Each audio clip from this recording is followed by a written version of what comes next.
You know the feeling you get when you kickstart something and then you see that idea move from paper into something that is workable. You know the feeling, how you feel when that happens. My name is Black Coffee, and welcome to the Method in Madness podcast. So in this series, I'm going to talk about what we call the come up. So the come up is basically going to describe how AgroCenta had transitioned from an idea on paper to a working product, and how myself and my co-founder Michael were envisioning global growth. We started AgroCenta as a local company, but right from day one, we were thinking of how to make this in global. We were looking at a company that was going to transcend, or is going to transcend beyond the borders of Ghana. So when the initial setup, all this going through the mud, getting the right customers, the first revenue coming in, we decided to focus on how do we grow this into a big business. I have allergies to doing small businesses. I know no offense to those who run small businesses, but any venture that I start, I look at it from this perspective of gaining global attention, global attraction. And that's a key reason why we join accelerators. We learn from a lot of these industry players. So today also I still have my Rubik's Cube. It's still in works. And as I promised, by the end of this first season, we should have this done. So this Rubik's Cube belongs to my youngest daughter, Zoe. So Zoe, I'm going to fix it for you. You don't know where it is now. It's in Daddy's office. So after the idea of having the first revenue, first business, we decided to think very global. And how I saw that approach was the easiest and fastest route to get global attention is to use social media, is to use LinkedIn, is to talk about your works. So right from the get-go, we've been documenting our journey. And this is an important tidbit for founders, for people starting. Every aspect of your business needs to be documented. It doesn't require you writing verbose English, it doesn't require writing long theses. It could be simple photographs. Whatever you are doing, you take a photograph of it. You take videos of it. You do very little blog, you talk about it. This serves as timelines of how you've progressed over time. So we decided to use social media, LinkedIn especially, to be able to promote our works. So constantly I was posting on LinkedIn. Anytime we go to a community, we meet farmers, I take a photo, I write a nice article, sometimes one paragraph, then I post. I do a small video, then I post. All these videos, all these photos that you're putting online, put a spotlight on you. You don't know who is watching, but it does put a spotlight on you. So LinkedIn became my number one source for telling the AgroCenta story. I would post sometimes in a week, about 3 or 4 times in a week, talking about the various activities, where we go to, what we intend to do from the business perspective, from the operational perspective, etc. Then also came in the realization that if you need to grow and grow faster, we've raised the first capital. That was quite easy. Raising institutional capital was going to be difficult, and it's difficult. As I mentioned earlier, only 1% of African startups get access to funding. 1%, keep that in mind. So we decided to look for alternatives to venture capital funding that will accelerate our growth and also put us on a global pedestal. So these were competitions, hackathons, everything that would give us a global stage to pitch. I had sharpened my pitching skills to the point where I felt that this is good for me to stand on an international stage to be able to pitch. I had gone through several training processes myself to be able to see how the pitching works. It's an uncomfortable growth, and I've seen that issue a lot with most Ghanaian founders or Ghanaian businesses. You don't know how to tell your story. People become camera shy. People say they have stage fright. People say they have so many things that prevent them from standing on stage and talking about their story. No matter how good your business idea is, if you cannot sell the story, if you cannot convince people to be able to listen and then join in, your idea is as good as dead. execution is important, but communication, attracting the right people is more important. So what did we do? We online, I was searching for which competitions does it fit AgroCenta's ethos, does it fit AgroCenta's mission and vision. So the first ever competition that we're part of, which I'll tell you, is an interesting story. Was in 2017. It was called the Fincluders, which is Financial Includers Competition. So the Fincluders competition was looking at startups that was driving financial inclusion for the underserved market, mostly people in marginalized communities, etc. So I saw that, I said, this sits in line with AgroCenta's our growth strategy. So I put an application. We were shortlisted, and then 10 startups were selected to come to Jordan, Amman, Jordan, to pitch the idea. And Fincluders, the organizers were covering everything from flights, hotel. Back then, before COVID, when everybody was covering for ticket costs, etc., until COVID happened, and now they want to do everything virtual. So the organizer said, hey, we've selected 10 people across emerging markets, including Africa, Asia, or the other places, to come in and then pitch for a prize of $20,000 US. So I said, this will be good money. I'm a Kwewu and a Kuyapem. So the core part of me likes to have money. I want to have money in the business. So I told Michael that, Charlie, we've been selected to come to Fincluders to be able to pitch. And the process that led to the Fincluders was a crazy one. Me get into Amman, Jordan, etc. I'll tell the whole story. So because Jordan did not have any consulate in Ghana, they had to issue us with more like a letter, or like a visa on arrival letter. So the Jordanian embassy had to send me a letter that shows that I was coming to Jordan. I will get a visa on arrival, and that document was in Arabic. So and the flight I was going with was Turkish airline. So I left Accra. I know if you're taking Turkish airline, I know the flights from Accra to Turkey is full of Ghanaians, because Turkish airline is one of the cheapest flights that connects to Europe and North America. So people like that flight a lot. So it was full of Ghanaians. We picked that flight. We got to Turkey. Now it's time to pick the connecting flight to Jordan. And Jordan is not a place where you find a lot of Ghanaians going to. And on that flight, I was the only black person on that flight. So I went through security. Because I wasn't carrying a proper visa, it was a letter of visa on arrival. And that document I think it was in Arabic, and the Turkey people don't speak Arabic. So now they needed to confirm the authenticity of the letter. They call it standard process. I think it's more of a profiling, because of course, a lot of black people, not a lot, but some black people like to travel with fake visas, etc. And I think Turkey has been hit by that. So they were going to confirm that this letter I was carrying is legit before they allow me. The contact number on that letter, they called, the person didn't pick. And this was when a boarding announcement has been done. They called several times. Everybody had boarded the flight except me. So the flight was on the tarmac waiting. I was also waiting to have the letter verified.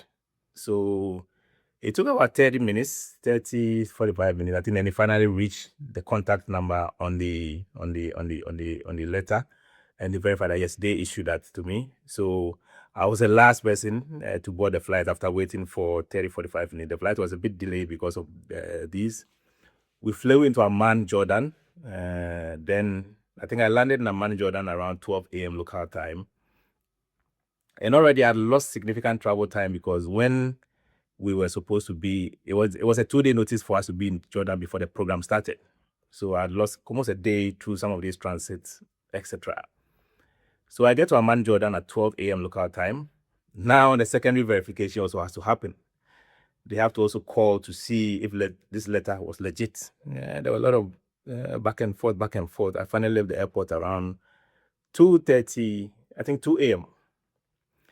And the competition was starting that day. So it was on the dawn of that day that the competition was starting. It was starting around, let's say, 8 a.m. So you have 2 a.m., You have to get to the hotel. You have to get ready to go and pitch. So I picked a taxi from the Amman airport straight to the hotel. The taxi driver was very fantastic. He saw I was visibly tired. So he says, we passed by to drink some chai tea, this nice Indian tea. And then he took me to the hotel. I go to the hotel around 3 a.m. The program was starting at 8 a.m. And I noticed that because of this jet lag and everything, if I slept on the bed, I'll wake up when the program is over because I was extremely tired. I was really, really, really, really tired.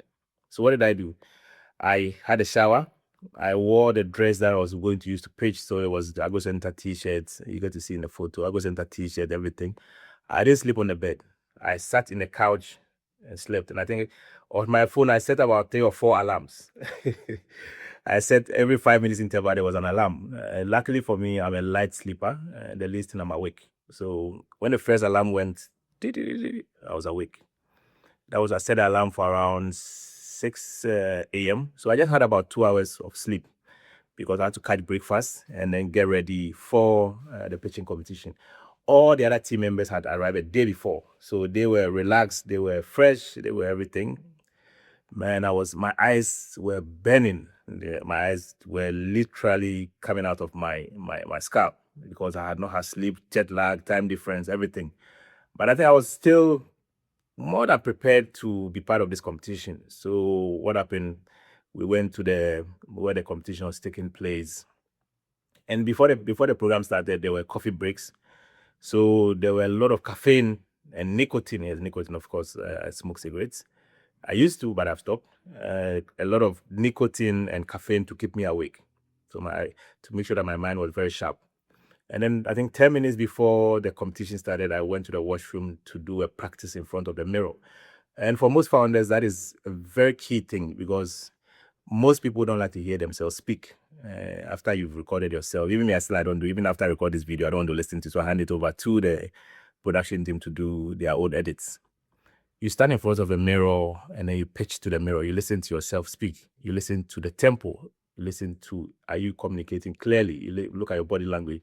And the art of pitching is most people become nervous and then all of a sudden they are moving their arms. They are walking all over the place. They can't stand still. If you do that, you lose your audience because then they start focusing on your body instead of listening to what you're saying. So I did all that and then we went on stage. I think we're pitching alphabetical order and hallelujah, AgroCenta's started with an A. So I was the first person to pitch. I pitched, there were other 10 people. Every pitch will last 5 minutes and then there's 5 minutes of Q&A. So which means the whole pitching process was going to take 50 minutes of that. I pitched first. I came to sit down and I slept. I don't know what happened. I just slept. So there was another coffee break, lunch, and then the winners were going to be announced at the end of after the coffee break before the tail end of the program. So we came back, had lunch. I was still feeling sleepy because I still have not had enough sleep. We came back and it was time for the announcement. So they mentioned this. They started, you know how they do it? They start from the second runner-up, the first runner-up. At that point, I was dozing. I didn't even hear a lot. I hear people clapping. I wake up, I also clap, and then I go back to sleep again. Then the winner was announced, AgroCenta. I was thinking I was in transition between sleeping and then listening. Then I heard people shouting, tap me, and I woke up. I started clapping, oh, AgroCenta. So I saw our logo on the screen. Oh, we've won.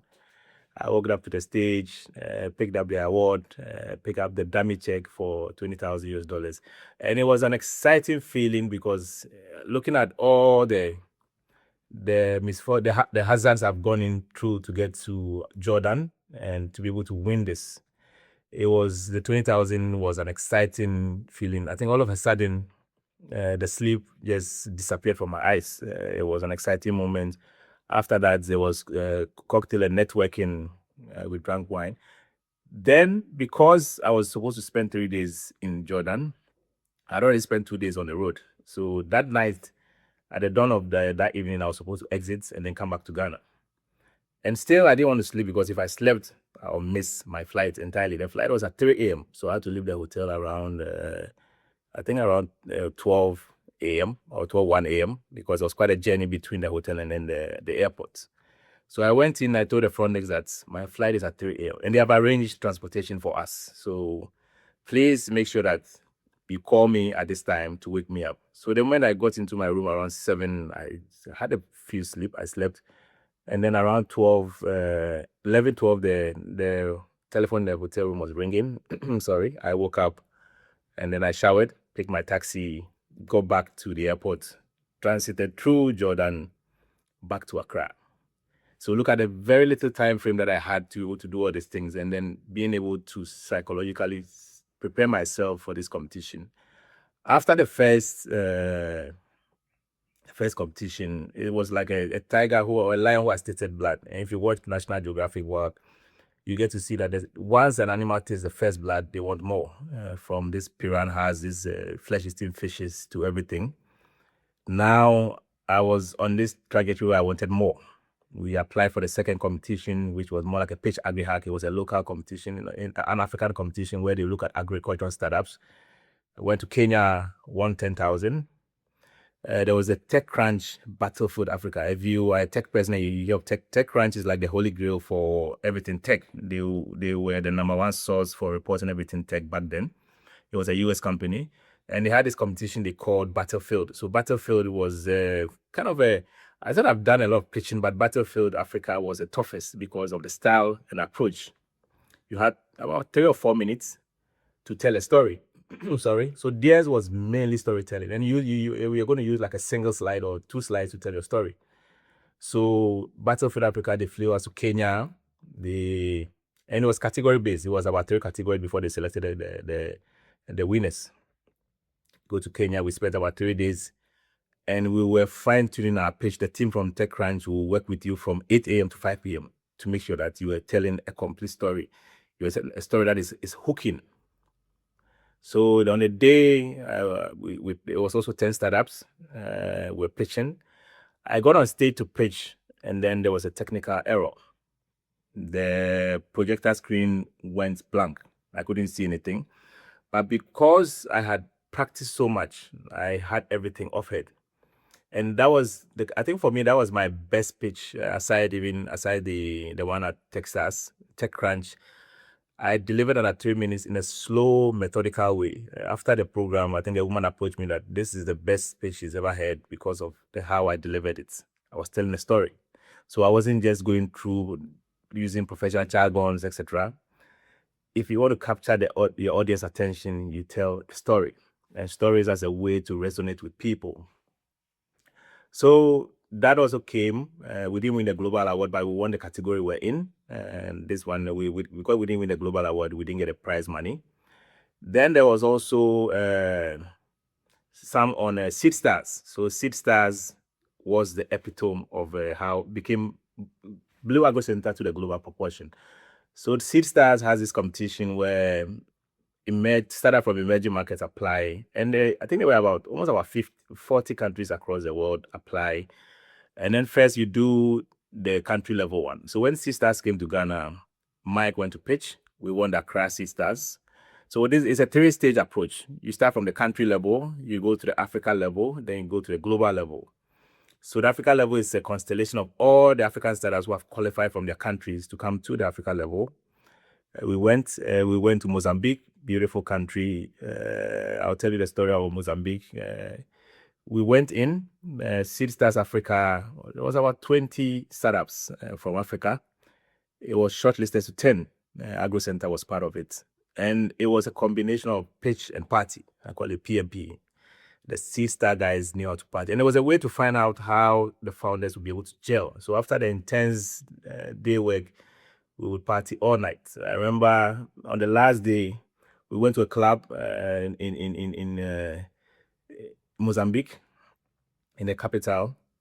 And the club, it was this kind of local clubs. So they had barricaded all the windows with roofing sheets. So you don't get to see outside. There's no sunlight in there. We got in there around 12 a.m. We partied and drank so much. When we opened the door, it was 5 a.m. And my flight back was around, I think it was around 9 a.m. So quickly, I had to go to the hotel, pick up my bags, head up to the airport, and we flew back to Accra. It was, I think, myself and Ashwin. Ashwin is is the manager for Meltwater. Ashwin is also a life of a party. We had crazy fun. We're using South Africa Airlines. We go to SA Airport. We had to check into a lounge. We had drunk again. When the boarding call came, Ashwin and I we were drunk like a motherfucker. So we had to go to the duty free, buy gum, chew and keep our mouth shut, because if you talk and the flight attendants know you are drunk, they might take you off the flights. I slept the entire journey from South Africa to Accra. So at the Seedstars Africa level, we qualified for the global competition, which was in Switzerland. So then came in the visa process. I applied for the Swiss visa.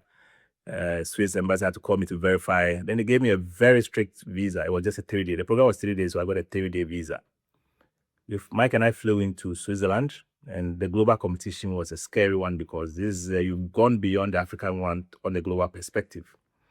These were giants from Latin America, Asia, doing crazy stuff. Same format, you pitch, you go through and this was randomized. It wasn't alphabetical order. So when the order came, I think there were about 20 startups pitched on the global level. I think I was number 7 or 8. I went on, delivered. Then all the other startups went in. So then came the time for the announcement. Honestly, I was not expecting to win that competition, because I had listened to the pitch of other people, and these guys are doing crazy shit. This is next level shit. Then the screen goes, and then the winner is AgroCenta's. I said, fuck yeah. And before I traveled to Switzerland, I think I had a sore in my leg. I went out with a couple of friends. We went to the beach, and we were having fun before I traveled. So I was going to buy kebab, and not knowing. So because of the beach, I like to walk barefooted in the sand. So we're going to buy kebab, and not knowing the kebab seller, one of the charcoal with fire had dropped in the sand. So I accidentally stepped on it, and I had blisters under my feet. I should have left the blisters there. And I think the night before, I had to burst a blister. So it became like a sore I have to treat. Not a big sore, but a sore in Ghana that would take about just a day or two to heal. But because I had traveled to a cold climate in Switzerland, I think it was spring. So the weather they had just come out of winter, so the weather was quite cold. So unfortunately, I couldn't carry antibiotics with me. And in advanced countries, you can't buy antibiotics without prescription. So I went to the pharmacy. They told me the best they can give me is an antibiotic ointment. And because of the weather, it wasn't healing fast. So when I was walking, you could see that I wasn't walking well because of the pain I was experiencing in my left leg. So I had to go on stage, even to pitch. People didn't even notice. I had to endure the pain of walking on it, not to walk like I was 39, 40. I walked on stage, I pitched, and then so that was even the uncomfortable thing. Whilst pitching on stage, I had a lot of pain going through my leg because the cold was making it worse. At night, it was even crazy because I had to put on a heater in the room to make sure that I have a bit of warmth around my leg so that the pain doesn't over me, as somebody would say. So the winner was announced. We had won $500,000 in investment. It was an equity investment that was coming to AgroCenta. And the whole African team erupted. If you've seen the videos online, if you've seen the photos, it was Africa rising. And at that point, all my African cohort were genuinely happy for me. But we had built a lot of bond. We built a lot of bond, a lot of friendship at the Mozambique level. So when it was announced, we took over the stage. At that time, Azonto was was in vogue. Azonto was in vogue. So what happened was one of the Seedstars organizers, she's African, half Portuguese. She liked to dance. So she put in one of the Azonto, and the whole stage was flooded with all these African startups, all of us dancing. I'm a terrible dancer, but I had to manage to put in my best also. From there, it was just exponential growth. There were features coming in. When I came back to Ghana, when you win these things, you become the center of attraction. Suddenly, you are in every news article, every portal. So we had people like DWTV coming in. I received an email from DWTV that, hey, we want to make a feature on you. We've seen what you are doing in the agricultural sector. We think it's impactful. We want to do a video. We have this local production company that we can contract. So they came in touch.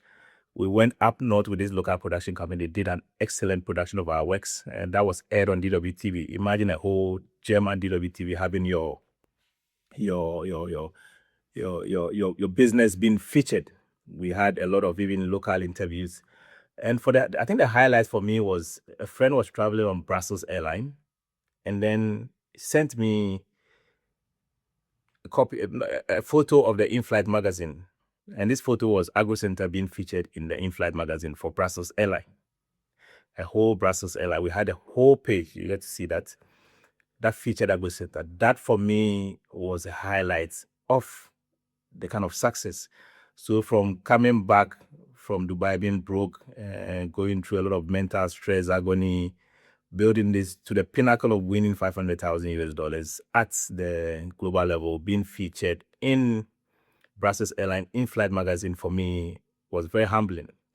It didn't end there. We had several features, several activities, several spotlight that was coming. At this time also, it was more like a spot. The business was growing. So we also got attention of additional investors.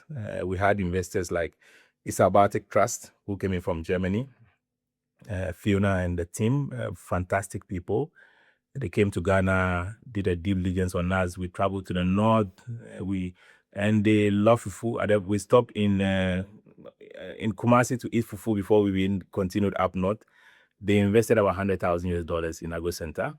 We also raised some money from some investors that I'll talk about that later. That became one of the very first bad investors, the very first bad investor that had almost cost us a lot of havoc. That I will describe in the next episode of how to look at institutional investors. Who do you want to work with? Who do you not want to work with? I always said raising funds is like marriage. You are going to be in a long-term relationship with this person over a long period of time. This is somebody who you can pick a phone to call at 2 a.m. This is somebody who can discuss issues beyond just investing. So if you can check off some of these answers or not, if you know that this is the right investor or not for you. So we're on a trajectory, and all this global attention was pushing AgroCenta further and further up. So it was very kind of a humbling moment for me, because from an idea to gaining global prominence was something that I had not, and this did not happen overnight. We had put in a lot of work. It took about 3-4 years. AgroCenta will be 10 years this year, in August 2026. And it's been a lifelong journey. All has been rosy. I'm sure from episode 1 to now, it's all like coming up rosy things. But as we progress along these episodes, you get to know how to stay mentally focused, how to stay mentally sharp, because the ship does not always sail. So they say a calm sea does not make a skillful sailor. So you get to know some of the bad things that happen and how we're able to overcome that. So thank you very much for listening to this episode. Stick and stay for the next episode.